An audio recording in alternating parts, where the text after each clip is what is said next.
The Book of Ezra, rebuilding the temple, and trying to keep everyone on task.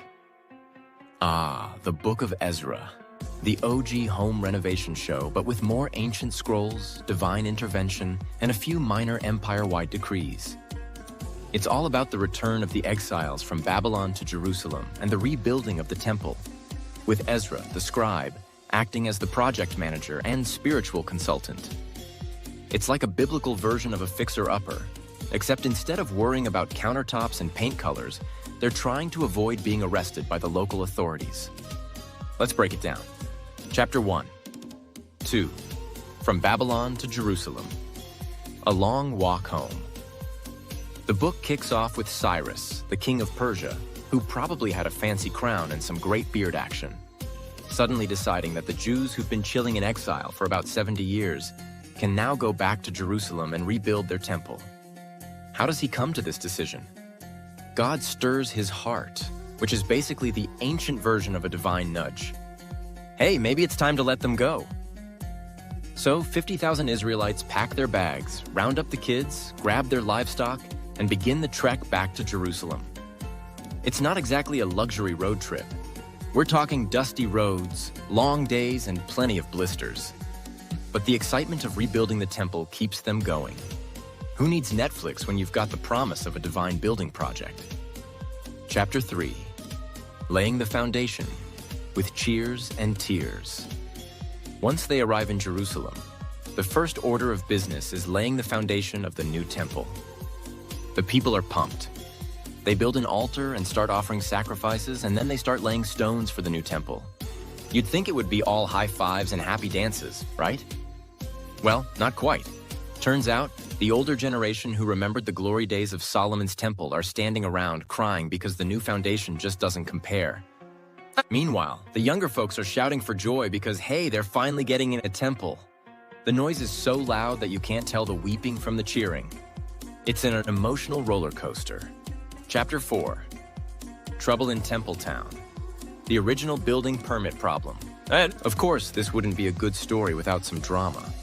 Just as the Israelites are getting into their groove with the temple rebuilding, the local enemies, probably the type who don't like noisy construction sites, come along and say, hey, mind if we help? But they don't actually want to help. They're more like those nosy neighbors who offer to supervise and then sabotage everything. When the Israelites say, no thanks, we got this, their enemies get mad and start a smear campaign. They send letters to the Persian king complaining about the Jews, calling them the troublemakers. And because of this, the temple work is halted for years.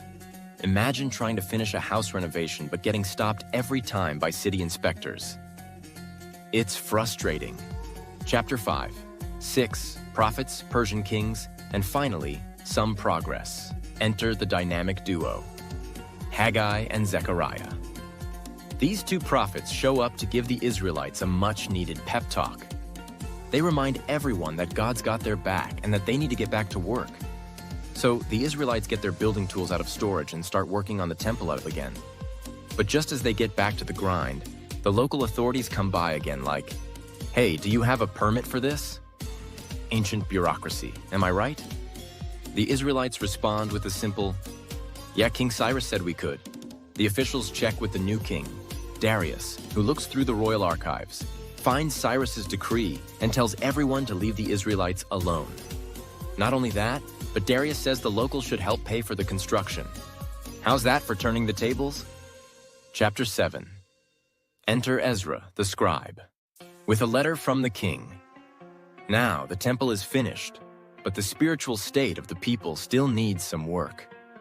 Enter Ezra, a priest and expert in the law of Moses. He's sent by King Artaxerxes of Persia to bring some order to Jerusalem and teach the people how to follow God's laws. Ezra rolls into town with priests, Levites, and some serious scrolls. He's like the ultimate spiritual librarian mixed with a motivational speaker.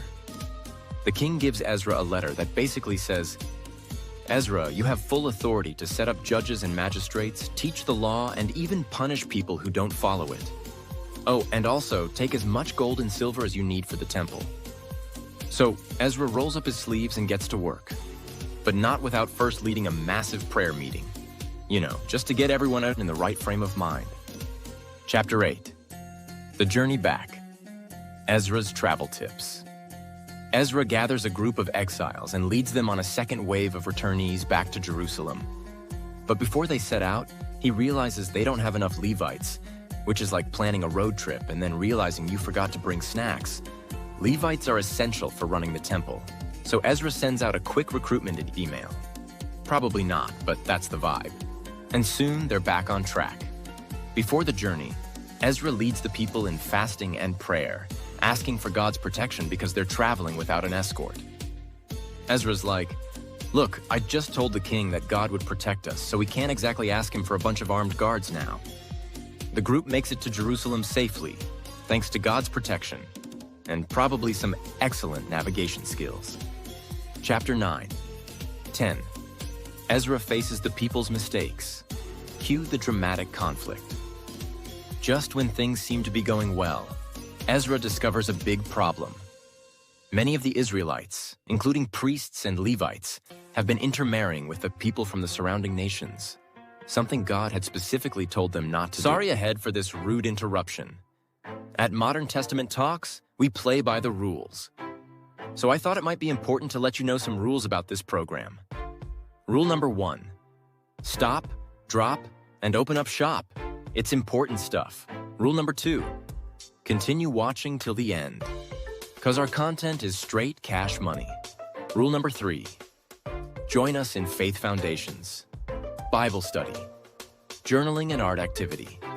We end all episodes with, and the final rule. We ask that you come along and grow your faith with all of us. And now back to the show, not to do. Cue Ezra's dramatic meltdown.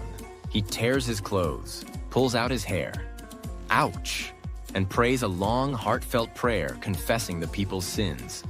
It's like an ancient version of, "Guys, we just got back on track, and now this?" Ezra's public prayer leads to a massive repentance movement. The people come together, admit their mistakes, and commit to making things right. It's not an easy process, but it's a turning point in their spiritual journey. So in conclusion, Ezra, a story of rebuilding, renewal, and restoring faith. The Book of Ezra isn't just about bricks and mortar. It's about restoring faith and rebuilding lives. Ezra shows us that while the physical temple was important, the spiritual renewal of the people was even more crucial. God doesn't just want us to build structures. He wants us to build lives centered around His Word. Ezra's commitment to God's law and his willingness to lead the people back to spiritual health is a powerful reminder that faith is about more than just going through the motions.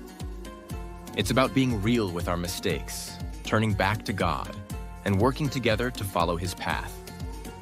And hey, if Ezra can keep his cool while managing an entire nation's spiritual comeback, we can probably handle whatever challenges we're facing.